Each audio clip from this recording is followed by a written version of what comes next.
This week on Houston Newsmakers, as Houston heads into the final year before hosting Super Bowl 51, another big event is right around the corner.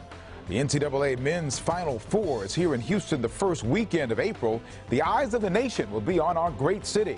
Can you get tickets to the game? What about other events? A chance to volunteer, perhaps? Answers to all of those questions from the president of the Houston Local Organizing Committee. And believe it or not, now is the time to apply for City of Houston summer jobs. We'll talk about how you can do it. We'll hear from someone whose once summer job is now year-round. And the life of the homeless in Houston. The book is called Throwaways. We'll talk to the man who wrote it and lived it. And in our Newsmakers Extra this week, how are you celebrating Chinese New Year? There's plenty to do in Houston. Houston Newsmakers starts right now. From KPRC Channel 2, this is Houston Newsmakers with Khambrel Marshall. Well, the dust has barely settled from Super Bowl 50 as Houston gets on the clock to host Super Bowl 51 next year in the Bayou City. But first, there's this little event called the 2016 NCAA Men's Final Four, the first weekend in April. We expect about 70,000 or more out-of-town guests that weekend, and the thinking is that they'll add about $150 million to the Houston economy while putting Houston in the spotlight for millions watching on television. Much like the Super Bowl, the planning for a big event like this has been underway for quite some time. Now heading into the final stretch, Doug Hall is the president and CEO of the Houston Local Organizing Committee of the NCAA Final Four. Good morning, Doug. Thank you for being here. Thanks for having me. Great to be here. Got 6 weeks to go. Are we ready?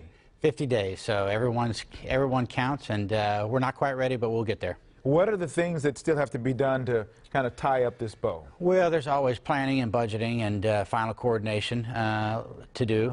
We're still recruiting volunteers, and so we need about another 500 volunteers to sign up and get their training in the 1st of March, so they'll be ready by the 1st of April. But so 100 little details, but the big picture stuff we're in good shape on. And you get 100 little details going on all the time, right? All the time. With this stress ball, he gave me a stress ball, by the way. I've been squeezing the heck out of this. I would imagine your stress balls have already been squeezed to death, huh? Everybody in office has 2 of them. At least. Okay, I want to ask you a question. Now, on a good day, Houston traffic could be called problematic. When we get this Final Four coming in, we get all these additional visitors. What part of the planning that you do has any kind of relationship with what the traffic is going to be? Well, we've worked on planning for this for quite some time. Metro has been a huge partner with ours. Public safety, a huge partner in ours in terms of making things work. There's lots of different transportation options, and that's what we're spreading the message on. You can drive, you can take the light rail, you can take a bus, you know, to all the activities. You can take pedicabs, you can Uber, you can take taxi cabs. So it takes lots of different forms of transportation to move people around this city, and we just want to make people aware of the options and find out where they can park and where they can pick those options up. You were telling me earlier that in 2011 the capacity of light rail was a lot less than it is now, and that's going to be a big difference this time around. Huge difference. I mean, obviously they picked up a couple new lines and a lot more cars to move passengers from downtown out to NRG Park, which is a primary mode of transportation for a lot of our out-of-town visitors who are staying in the downtown area. So we should be able to move about 20,000 passengers out and back from the stadium just via light rail and some bus support as well. Let's talk about the game itself. Are tickets still available for fans who want them? Tickets are always available, not necessarily on the primary market. You know, in the sports industry, we talk about secondary market, and then the NCAA has VIP hospitality packages as well through a company called Prime Sports. But you can find tickets on NCAA.com right now, and there's always tickets available on the secondary market. And I noticed they have something they call ticket exchange, or something where actually people go on and they do the exchange if they bought their tickets and now they want to sell them. So that's kind of like the NCAA version of StubHub or something like that. Similar. They actually use the same ticketing company that Toyota Center and the Rockets do, Veritix, that allows you to move tickets electronically. So in many cases, you don't even have a hard ticket. It's all assigned to your credit card or your driver's license. So you can forward those tickets multiple times. You can resell them all on a secure marketplace so that you know you're buying or selling legitimate tickets. And there's a lot going on here for those tickets. We have the semifinals, which are the 2 games of 4, and then, of course, have the finals on Monday. But I was surprised at how many things are going on now for the fans. There are a lot of activities for the fans, are there not? That's what we say. There's 75,000 tickets in a city of 6 million, so very few people get tickets to the games themselves, but there's lots of activities to do. Music Fest, Fan Fest, Final Four Friday, youth clinics, dribble, fun run, you name it. We've got a lot of activities for people to get to. And it's very easy for them to find out. The website is still the same. You get a lot of information from there. NCAA.com/Final Four has everything we'll talk about today and more. What is the volunteer opportunity that people might want to get involved with? What kind of things would you need volunteers Yeah, for? a great question. We'll have them working at the airports as our out-of-town guests come in on Wednesday, Thursday, Friday throughout the weekend. We'll greet them at the baggage claim and as they get off the plane, and then we'll load them on buses and help them handle that. We'll get all the hotels. We have 50 hotels in our room block. Each of those has a welcome desk. They'll work at Fan Fest if they like young kids and activities, and Music Fest if they like music. All those have opportunities to volunteer, you know, and we'll train them, we'll outfit them, we'll tell them thank you, and we'll give them a party before and after, and we'll put a couple tickets to Fan Fest in their hands as well. I guess the good thing about that is that you can be a volunteer, you can be the face of Houston. We want to put a good face on this whole thing.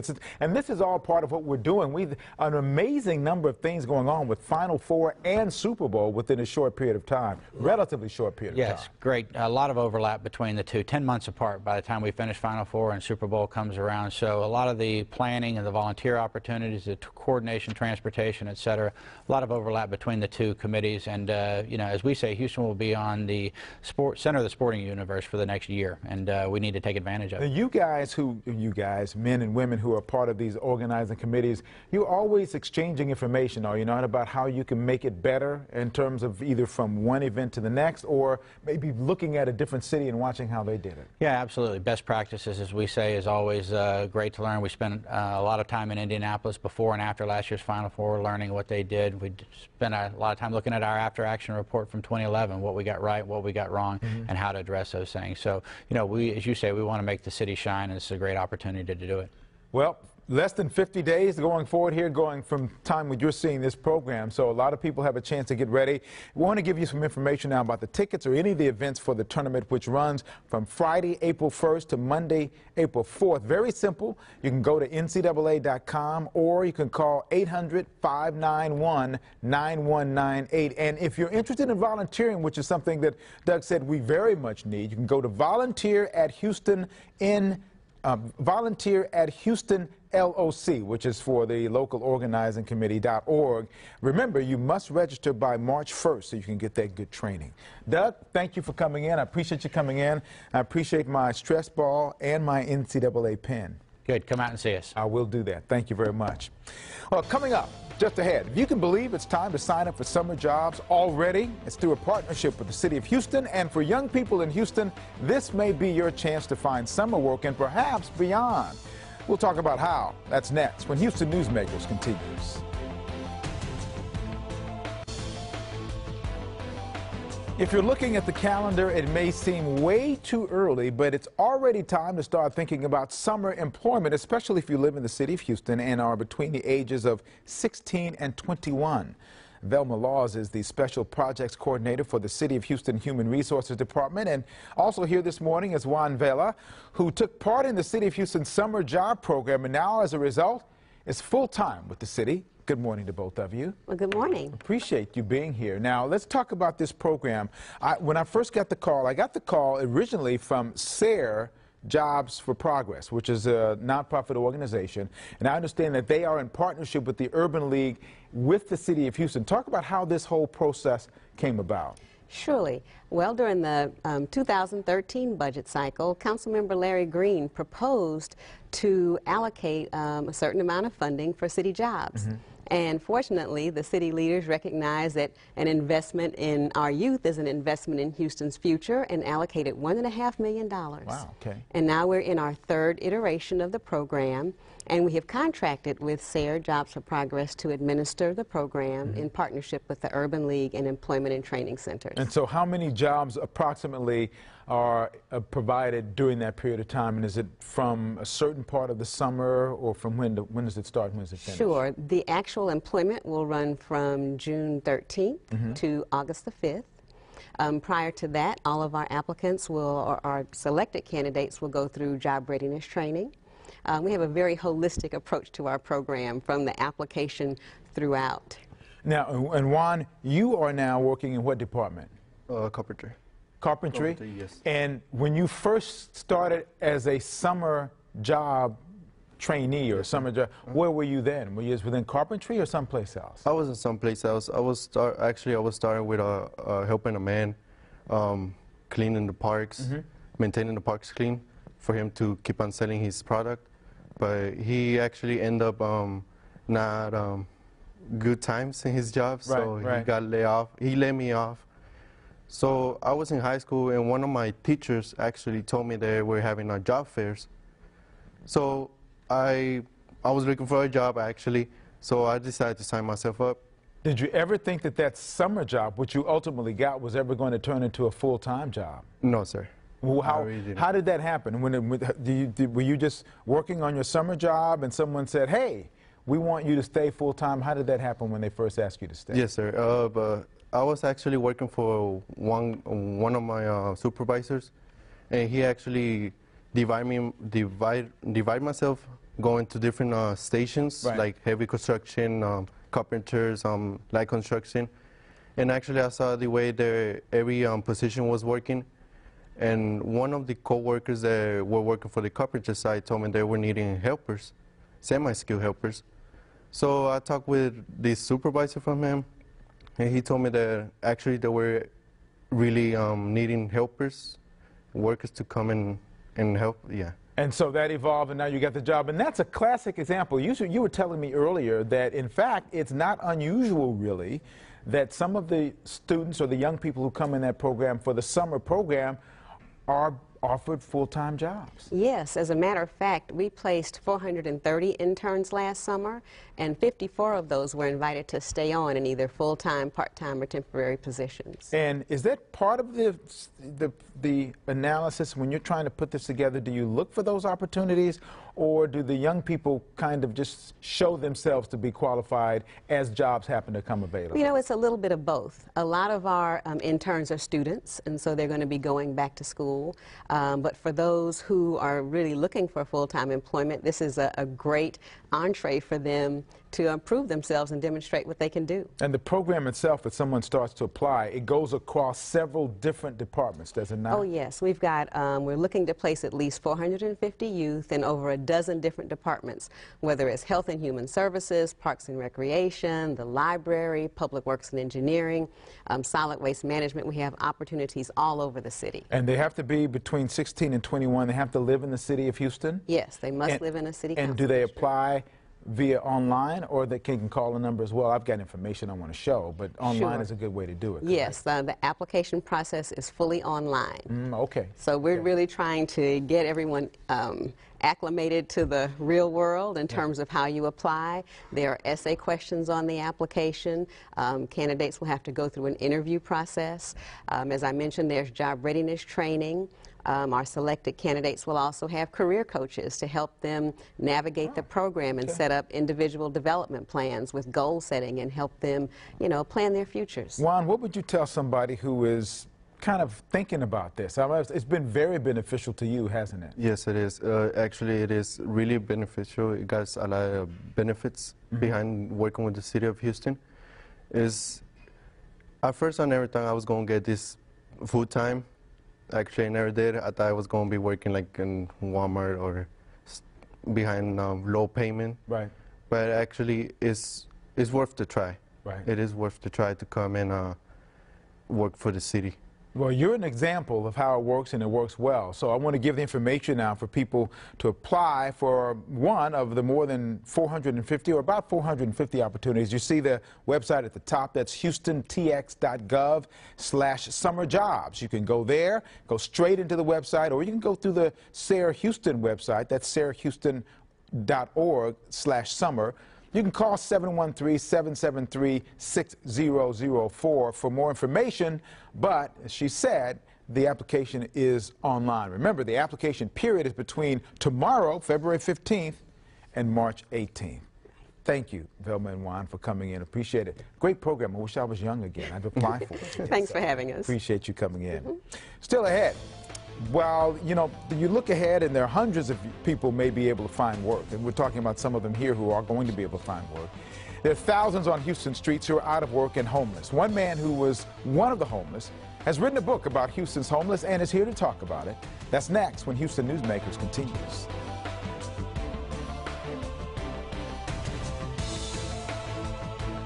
From KPRC Channel 2, this is Houston Newsmakers with Khambrel Marshall. At any given time in the city of Houston, there are thousands of homeless men and women on our streets. There are many programs to help them, but still, the challenge is there to help reduce the numbers who feel helpless and homeless. Don Kazee was one of them at one time, and this video is an example of some of what he experienced. Don is here this morning, and Don, I know that the homeless experience you had was quite some time ago, but is it still safe to say that your life was really impacted by that experience? Absolutely, and just by way of explanation, it's still going on now. I live in a shelter right now. Okay. So I'm still experiencing it, which is part of why I wanted to do this book and part of why I've set about this mission of educating people with regard to the homeless situation. And I wouldn't think that because you are involved with a production company and those kinds of things. How are you able to do that and do that from a position of living in a shelter? The grace of God, simply that. I have been dedicated to this mission for about 5 years now. And it's just a matter of getting up every day and saying, okay, what can I get done today? And you talk about, I know we've had conversations before this, but you talk about the fact that at one point, this is something you never would have expected would happen. No. What was the difference? What happened that changed your life to the point where you had a home, you had a place you could call your own, and then you didn't? Well, it was a combination of things. One, it was a problem with indulging in too much gin, for one thing. And the other was in making friends with the wrong people and trusting the wrong people. So it ended up one day I went from sitting on my couch with my feet up watching you to being homeless in about 8 days. Wow. That's a quick turnaround. And as a result of that process and the period of time, how far into that did you decide you wanted to write a book about that? I didn't. It happened one night, sleeping at the Salvation Army. I was awakened in the morning about 3 a.m. with basically, for lack of a better explanation, God woke me up and said, here's what I want you to do. And I said, well, God, I've only done basically one thing in my life, and that's entertainment. He said, that's what I want you to do. But I want you to do it with the people right there around you. I never set out to write a book. I never had any intention of writing a book. But it was, I've been writing since I was small. But normally the writing process is very extensive and drawn out. This book happened in about 6 weeks. So this is called Throwaways. That was your title. Why did you call it Throwaways? And it's about Houston homeless environment, correct? Why did you call it Throwaways? Because it's the conception or the perception that most people have of the homeless. They're throwaways. They're insignificant. Most of us have had, or a lot of us have had, that incident where you come out of the store and you're pushing your bag, your cart, and you lock eyes with that homeless person across the parking lot, and then it becomes a death march to see if you can get to your car before they can get to you. Right. And that's what I thought about with this, because they're throwaways. They're insignificant. They blend into the scenery. They don't matter. You see them and you don't see them. What do you hope will be the outcome of, what do you hope people will take away when they read this book? Is it a call to action, or is it just a call for information for them to know what's going on? It's both. What I hope will happen is that people will read this book and someone's mind will be different. Someone will look at that homeless person and they'll see them through a different prism. They'll see them through different eyes. They'll look at the people who, see, normally the way most people view homelessness is that if it doesn't concern me, I don't have to worry about it. Right. If I don't have a family member, if I don't have somebody in that situation, then I don't have to worry about it. about it. But what I'm suggesting in this book, by virtue of telling the stories that I tell and talking about the people that I talk about, is that the homeless person can be your brother, can be your neighbor, can be the guy down the street, can be the guy in your family, that sort of thing. Well, I'm going to put the information on my website about how they can get this, but how would people get throwaways? Well, there are three ways, basically. You can go to Barnes & Noble, you can go to Amazon.com, or you can go to, there's a third site called Lulu.com, L-U-L-U. Right. You can order it there. Well, I'm going to put that on my website as well, and hopefully people will read that and get something from it that you want them to get and be able to have a different perspective of the homeless. That's what I hope. Don, thank you for being here and sharing your story. Absolutely. For those who want to get this, I want to make sure that you know you can go to my website and find out what's going on in the city of Houston as far as the homeless. The book is called Throwaways. Thank you, Don Kazee, for being here. Absolutely. I want to say Happy New Year to you. Lunar New Year, that is. We'll talk about some of what's going on in Houston and why it's important.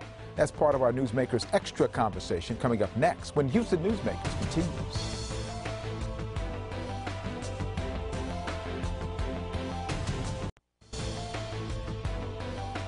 It's Lunar New Year celebration time right now. Some call it Chinese New Year. Kevin Wu is the Asian Engagement Director from the Office of Texas Comptroller Glenn Hagar. What kinds of events are going on here now in Houston that are related to Lunar New Year? Right, we have so many interesting events for celebrating the Year of Monkey of Chinese New Year. And the three major ones coming up this week is since we're still in the important week of the celebration week. Right.